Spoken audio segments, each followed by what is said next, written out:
Good evening, this is TCN English News Edition, and you're watching with me, Nihoi Kim Kongsai. First, the headlines. KWOHR and ITLF Women Wing organized sit-in protest against brutality of Central Forces on Kuki women at Saibol, demand justice for victims.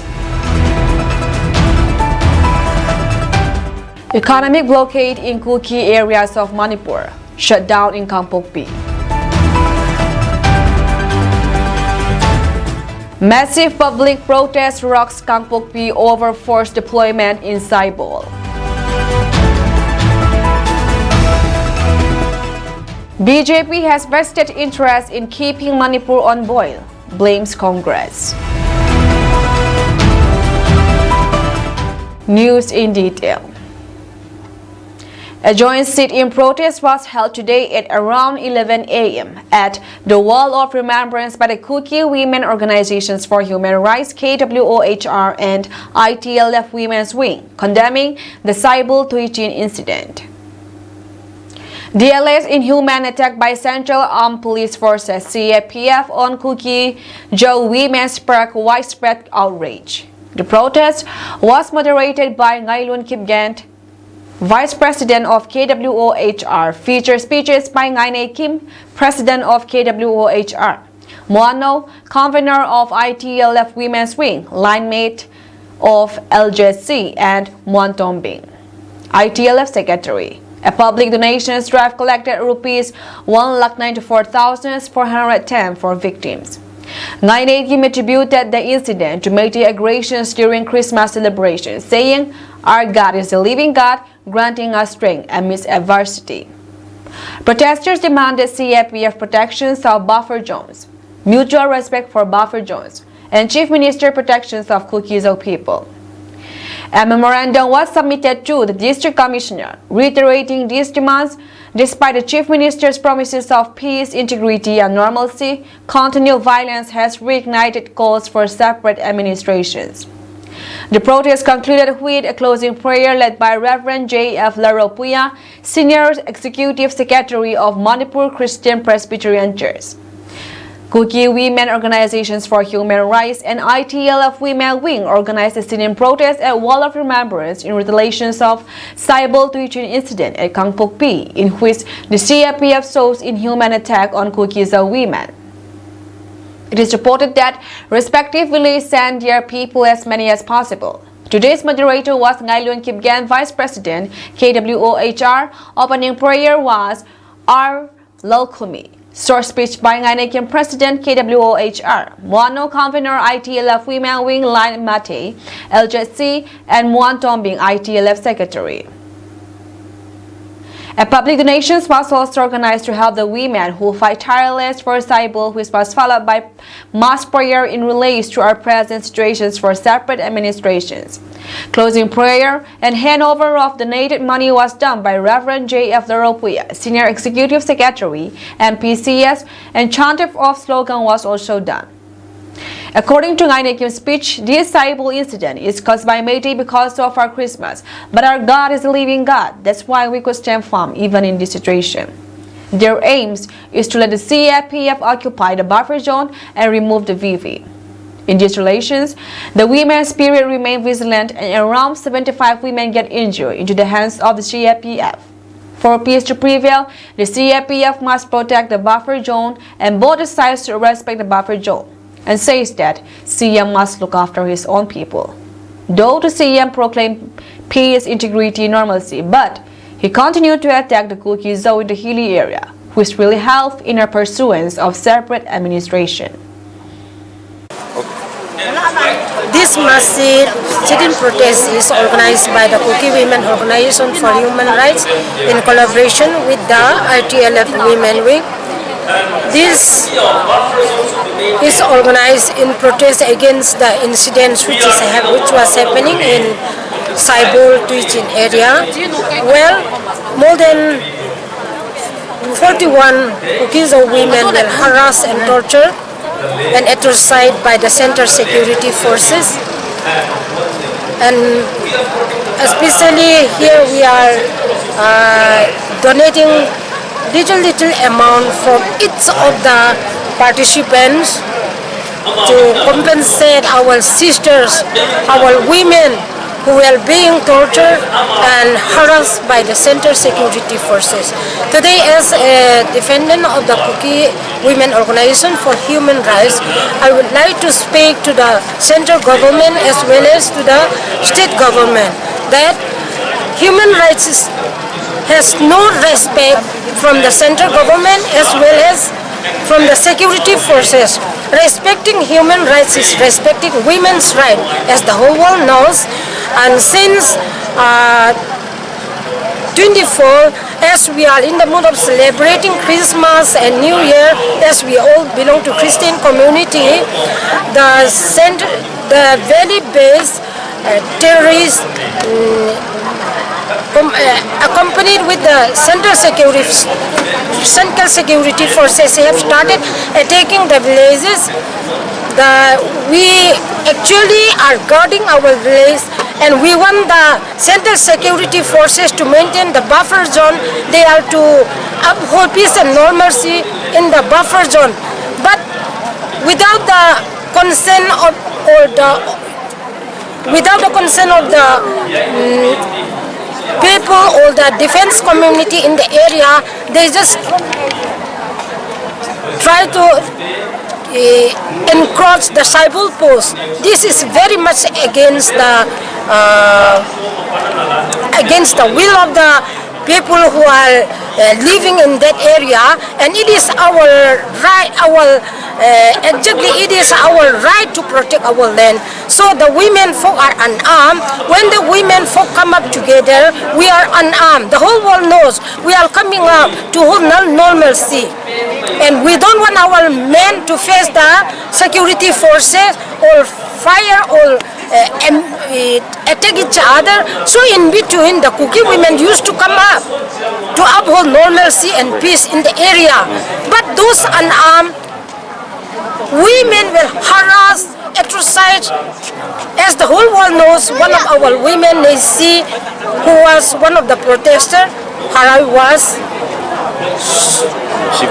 severely injured, and even her skull was also injured. That was from the report of the hospital. Ngainekyum further proclaimed her pressure towards women for attending this rally. The ITLF and KWOHR submitted a memorandum to DC, and a donation was done for Saibal and was estimated to be around Rs 1,94,410.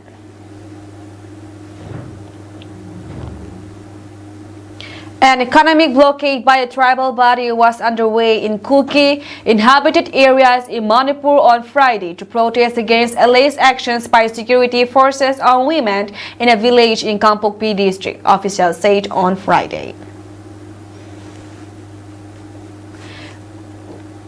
Another organization's Committee on Tribal Unity, COTU, called to also observe a 24-hour shutdown in the district to protest against the alleged baton charged on women on December 31st in the Saibul village. The tribal body, Kuki Council, said the economic blockade that started from midnight on January 2 would continue till 2 a.m. on Saturday to protest against disregard for tribal rights and dignity. Vehicular movement and transportation of essential commodities passing to the Kuki inhabited areas will be restricted during the blockade. A clash broke out between a mob led by Kuki women and security forces in Kangpokpi district on Tuesday, triggering fresh tensions in the ethnic strife-hit state. The incident occurred after the mob tried to disrupt the deployment of a combined team of Army, BSF and CRPF, the police has said in a post on X. The economic blockade will be reimposed if the government fails to maintain the buffer zone sanctity, which is in the hands of the administrations, he said. Kuki Council would intensify its protests if the women injured in the alleged baton charged by security forces are not compensated, the tribal body's chairman, Henlin Tangtanglet, said in Jampur. The buffer zone is a neutral area serving to a separate groups belonging to warring Kuki and Métis community members. The council also extended its support to total shutdown called by Kotu in Kangpokpi district. The tribal organizations had observed a 12-hour shutdown from 2 p.m. on Thursday, but the protest failed to elicit a positive response from the government, a Kotu official said. The committee is now observing a 24-hour shutdown. The tribal organizations also demanded the immediate withdrawal of central forces at Saibul, terming their presence as unnecessary and provocative. A sit-in protest was also held near More Youth Club office in Tingnopal against alleged atrocities on Kuki women by security forces on December 31st. More than 250 people have been killed and thousands rendered homeless in ethnic violence in Manipur since May last year.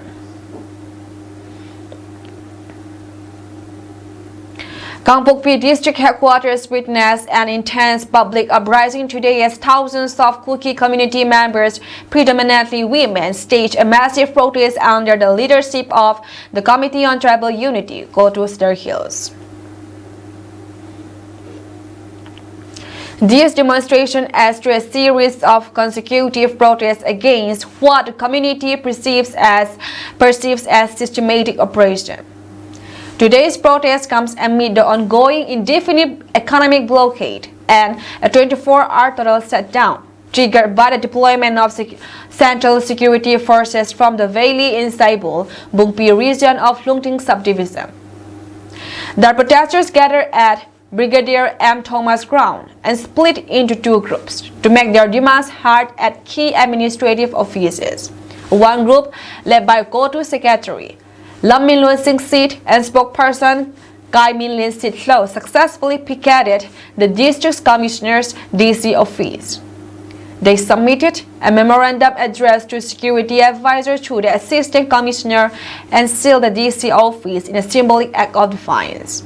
Meanwhile, another group led by Kotu Information Secretary Thang Tin Lin Ho Kip and spokesperson NG Lun Kip Gan attempted to picket the SP office. Although they initially faced resistance, the SP held multiple rounds of discussions with Kotu leaders.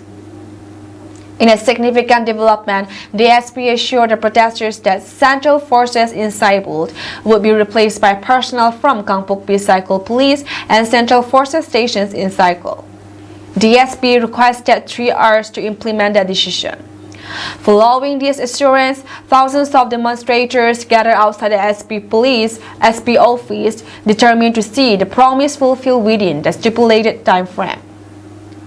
Kotu memorandums to security advisors of Manipur calls for immediate withdrawal of Central Armed Police Forces (CRPF), including the Border Security Force (BSF) and Central Reserve Police Force (CRPF) from the valley deployed in Kuki-dominated areas in Kangpokpi district.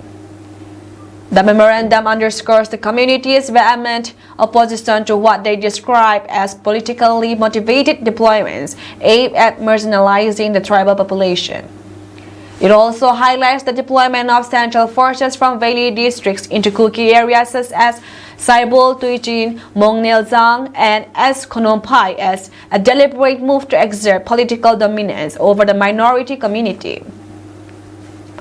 Kotu Secretary Lam Min Luan Singh stated that these actions not only destabilize the region but also intensify distrust among tribal populations. The Kotu leadership expressed outrage over the alleged use of excessive force during Christmas celebrations in these areas, where they claim over 50 women were injured due to rubber bullets, tear gas, and other aggressive measures employed by security personnel. The unprovoked attacks by Majoritarian Métis community and the failure of the central forces to protect the tribal population expose the partiality of the current deployment, the memorandum reached. Reiterating their long-standing demand for neutral forces to monitor buffer zones in conflict-prone areas, Kotu emphasized that the current security arrangements have only escalated tensions. The memorandum firmly states that removing the BSF and CRPF units from the valley deployed in Kuki-dominated areas is a prerequisite for peace and resolutions in the region. condemning the deployment of Central Security Forces, specifically the CRPF and BSF, from the valley into Kangpokpi's Kuki areas. And Jailun Kipgen, spokesperson of KO2, highlighted the ongoing disruptions caused by this deployment and called for immediate actions from the central and state authorities. Today, we stand united at Thomas Ground to express our strong resentment against the deployment of Central Security Forces from Imphal into Kangpokpi. Since December 24 last year, our community has endured constant disruptions caused by valley-based insurgents and radical groups, robbing our people, especially women in Saibo, Tuichin and Monil Zhang, of their right to celebrate Christmas with their loved ones. He reiterated KO2 demands for immediate withdrawal of these forces, stating, "We firmly urge the center to instruct the state to immediately withdraw these forces. In Kangpokpi, we already have a well-equipped 112 CRPF battalion stationed here. We do not require external forces to interfere in our land. This arbitrary and unilateral decision against the Kuki community cannot and will not be accepted." Kipgen further emphasized KO2's resolve to stand by the Kuki people and ensure their aspirations are met. If our appeal is ignored, we will not hesitate to take stronger action. This is not just a matter of policy, it is a matter of respect, autonomy, and justice for our people, Kipgen warned, signaling the possibility of intensified protests if their demands are not addressed. Kangpokpi plunged into chaos late in the evening as security forces reportedly unleashed brute force upon a large group of protesters, leaving several injured, including a woman and several men who are now in critical condition.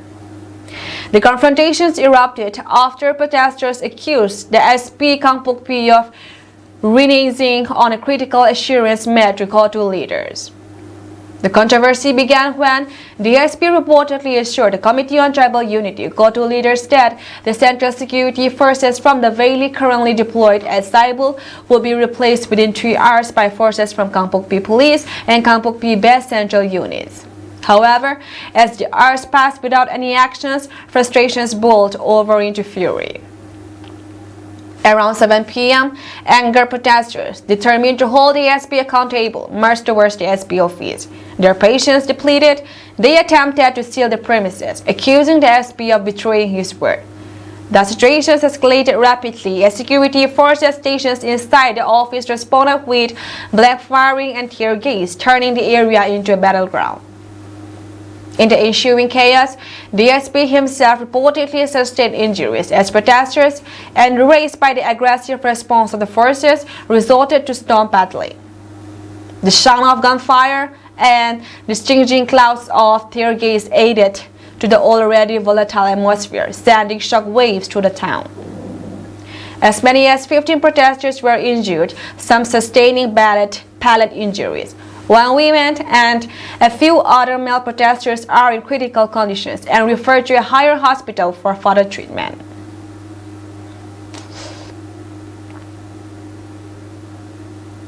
After fresh violence erupted in Manipur, the Congress on Saturday hit out at Prime Minister Narendra Modi and said he could not escape the constitutional culpability of not following Rajdharma. In a post on X, Congress President Mallikarjun Kharge alleged that the BJP has some vested interest in keeping the border state on the boil. The BJP is domestic whisper in Manipur, he said in his post. He also shared a screen grab of news report about the latest violence. The Congress chief said in a post, "Narendra Modi ji, your last visit to Manipur was for seeking votes for the BJP, way back in January 2022. Violence erupted in the state on May 3, 2023. More than 600 days have passed, and media reports through satellite images have now revealed that villages after villages have been wiped off in the state," he added.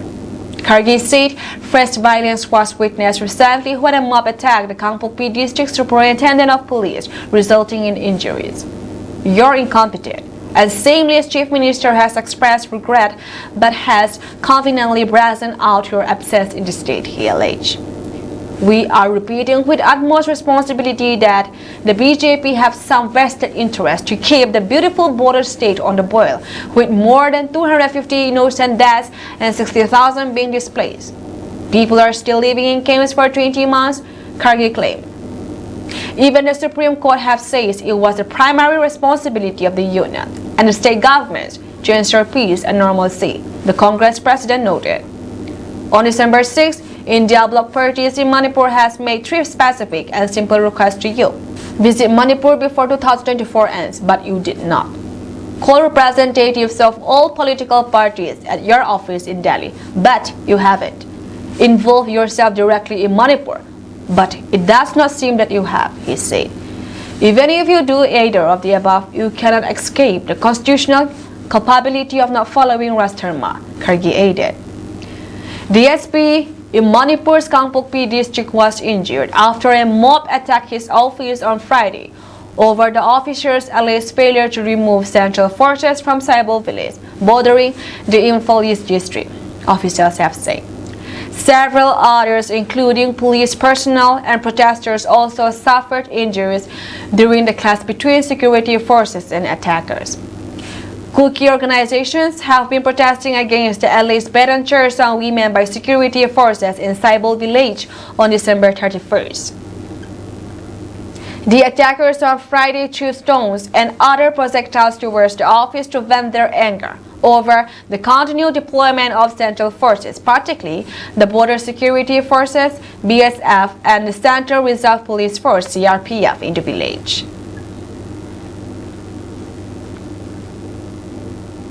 The Naga People's Organization's NPO Senapati has written to Home Minister Amit Shah regarding the appointment of Manipur's Chief Secretary, recommending K. Moses Chalai, IAS, as the eligible candidate.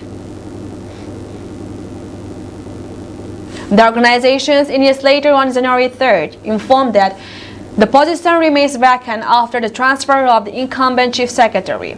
In this regard, we would like to bring to your kind information that no Naga officer have ever been appointed to the post of Chief Secretary of Manipur. There have been senior Naga officers in the past who could have been appointed as Chief Secretary. Unfortunately, all of them have been sidelined, the NPO said. The letter further stated that Naga officers as Amazing Luikam and Ramngaining Muiva were overlooked in the past by diverting them to posts outside the state. Officers from the Meitei and Kuki communities have held the prestigious post, the NPO said. Requesting the appointment of Moses for the position, the organization says presently K. Moses Chalai, IAS 1990 MT cadre, is eligible for the post of Chief Secretary, being the senior officer. Therefore, we would like to hereby request for appointment of K. Moses Chalai, IAS 1990 MT cadre, as the Chief Secretary of Manipur based on his seniority. The organizations explained that Chalai has served in various capacities and has extensive administrative experience and is very much capable of holding the post of Chief Secretary of Manipur. He is an officer with integrity, they added. Furthermore, the Naga body requested Shah's considerations on the matter, stating that the appointment of K. Moses Chalai, IAS, will instill faith among the Nagas that the appointments to the post of Chief Secretary of Manipur are non-partisan, especially towards the Naga officers.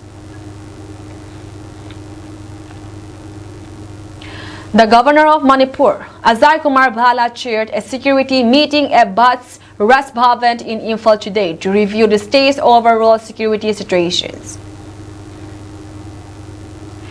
During the meeting, the governor assessed the current law and order situations and examined the security arrangement across the state with a special emphasis on border areas. The governor instructed the State Director General of Police (DGP) to prioritize the safety and security of the citizens. He also urged officers from the army and paramilitary forces to fully cooperate with the administrations in maintaining law and order. Security advisor to the government of Manipur, Kuldeep Singh, DGP Rajiv Singh, Inspector General of Assam Rifles South, Major General Rafrup Singh, and senior officers from the Central Reserve Police Force, CRPF, and Border Security Force (BSF) attended the meeting.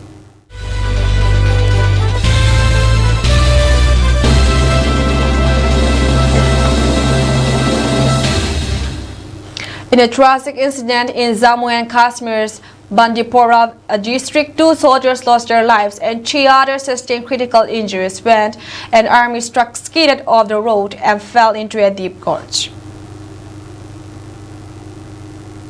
The accident occurred near the Wooler Viewpoint, a popular spot in Bandipora.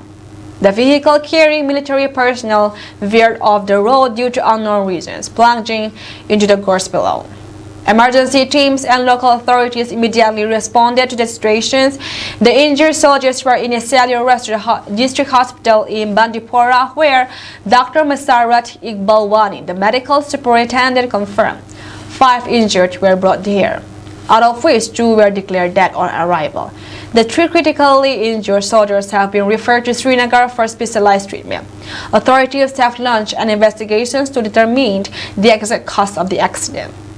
Early reports suggest the challenging terrain and slippery conditions might have contributed to the unfortunate incident.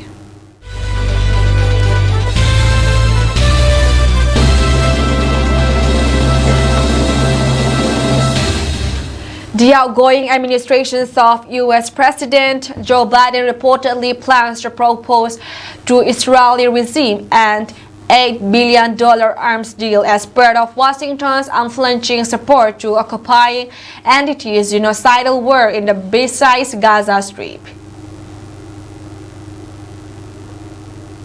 The American news website Asia cited 2 unnamed sources with direct knowledge of the matter as saying on Friday that the U.S. State Department had notified Congress informally of an $8 billion proposed arms deal with Israel. The package includes munitions for fighter jets and attacks helicopters, as well as artillery shells, small diameter bombs, and warheads, it said. The Virginia-based news website cited one of the sources as saying that the arms sale, which needs approval from the House and Senate Foreign Relations Committees, is aimed at supporting Israel's long-term security by resupplying stocks of critical munitions and air defense capabilities, underscoring the Biden administration's support for Israel against what was claimed to be aggressions from Iran and its proxy organizations, the sources say. We will continue to provide the capabilities necessary for Israel defense. The deal, which is likely to be the last weapons sale Biden approves for Israel, comes a few months after his administration's okayed the sale of $20 billion in fighter jets and other military equipment to the regime despite worldwide demands for an arms embargo against Tel Aviv amid a 15-month war all on Gaza. Biden is due to leave the White House on January 20 with Republican President-elected Donald Trump succeeding him to advance Washington's pro-Israel policies and fuel the regime's war machine. Israel launched the war on Gaza on October 7, 2023, after the Palestinian resistance movement Hamas carried out Operations Al-Aqsa Flood against the Israeli regime in response to its decades-long campaign of operations against Palestinians. The regime's bloody onslaught on Gaza so far has killed at least 45,658 Palestinians, mostly women and children, and injured 108,583. Thousands more are also missing and presumed dead under rubble. Washington, Israel's biggest ally and weapons supplier, has repeatedly vetoed UN Security Council resolutions on a ceasefire in Gaza. In November, the International Criminal Court issued arrest warrants for Israeli Prime Minister Benjamin Netanyahu and his former Minister of Military Affairs, Yoav Gallant, for war crimes and crimes against humanity in Gaza. Israel is also facing a genocide case at the International Court of Justice, ICJ, for its atrocities in Gaza. That's all from us tonight, and we thank you for joining our program.